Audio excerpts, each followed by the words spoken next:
você tem que ficar atento a um detalhe tão importante quanto acertar a questão na prova. É igualmente importante ir criando um tempo reserva para que, na resolução de questões que apresentam um grau maior de complexidade, você possa disponibilizar esse tempo para uma análise mais acurada. No caso do emprego dos porquês, questões que apresentam um baixo grau de dificuldade, eu quero sugerir que vocês analisem as possibilidades nesta sequência, não é, de emprego dos porquês. Em primeiro lugar, você verifica a possibilidade do primeiro porquê junto e com acento, segundo porquê separado e com acento, terceiro porquê junto e sem acento, quarto porquê separado sem acento. Você vai entender por que eu estou sugerindo esta sequência, essa ordem. O primeiro porquê que eu vou sugerir que você verifique é o porquê junto com acento. Porque eu estou sugerindo você verificar primeiro essa possibilidade, porque visualmente é muito fácil você perceber se antes dele vem um antecedente, que geralmente é um artigo ou um pronome.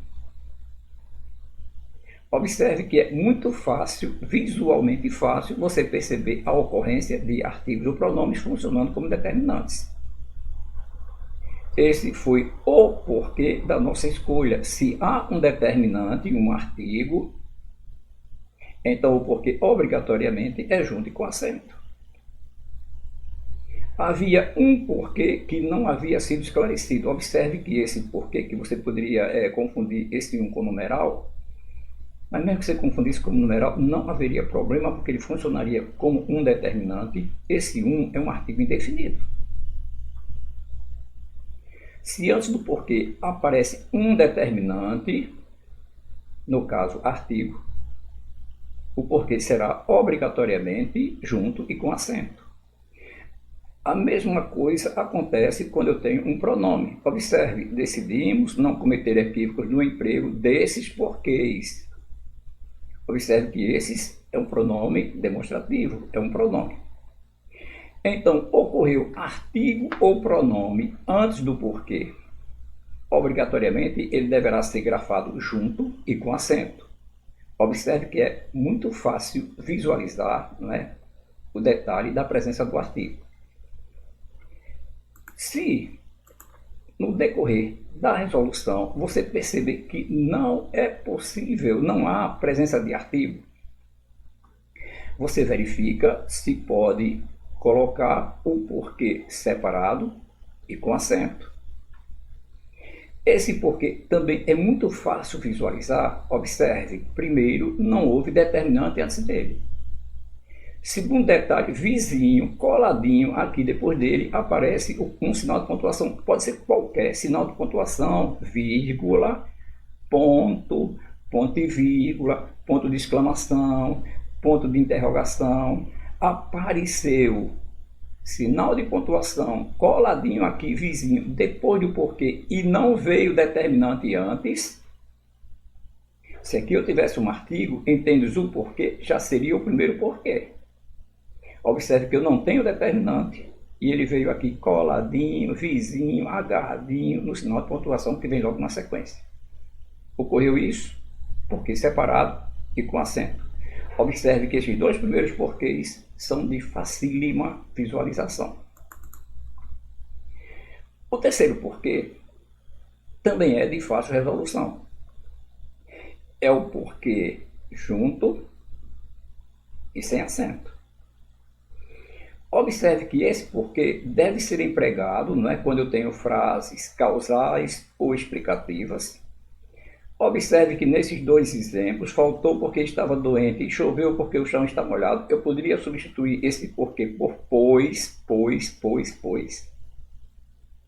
Se eu posso substituir o porquê por pois, ou ele é causal ou ele é explicativo. Não é relevante no momento estabelecer essa diferença entre causal e explicativo, porque na questão da prova, com certeza, esse detalhe não será analisado. Então, Porque, observe, não veio precedido de determinante aquele primeiro porquê que nós falamos. Não vieram precedidos de determinante. Depois dele, vizinho, coladinho, aqui depois dele não veio o sinal de pontuação. E observe que esses dois primeiros porquês, um indica a causa, o outro a explicação, poderiam ambos ser substituídos por pois.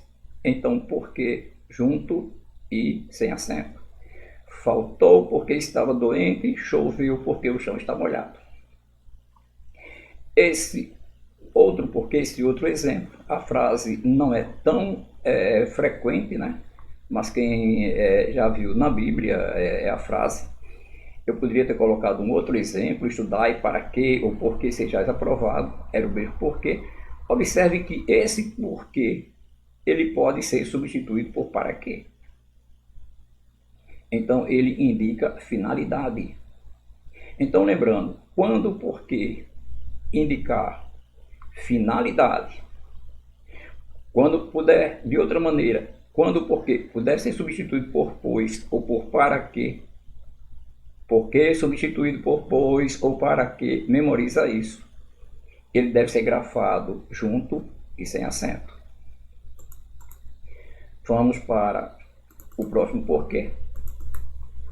Lembrando que este próximo porquê, muitas vezes ele foi apresentado, né, de uma maneira que induziu ao erro. Não necessariamente esse porquê que nós vamos analisar agora, ele aparece no início de frases interrogativas. Não necessariamente. Esse porquê é o porquê separado, né, e sem acento.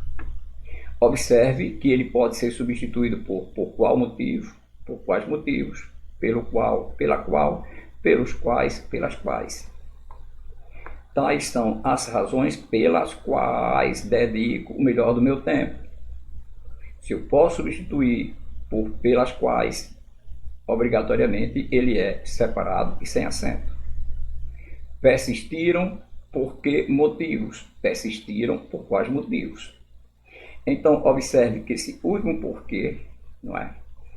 Ele não poderia ser junto e com acento, porque não há determinante antes dele. Não poderia ser separado e com acento, porque não há sinal de pontuação aqui, vizinho, coladinho. Não pode ser junto e sem acento, porque não pode ser substituído por pois nem por para quê. Mas como ele pode ser substituído por pelo qual, pela qual, pelos quais e pelas quais, então ele é separadozinho e sem acento. Eu desejo que essas informações, tenho certeza que elas serão extremamente úteis na hora da prova. Aproveite, tenha um dia e uma noite maravilhosos e sucesso nas suas atividades.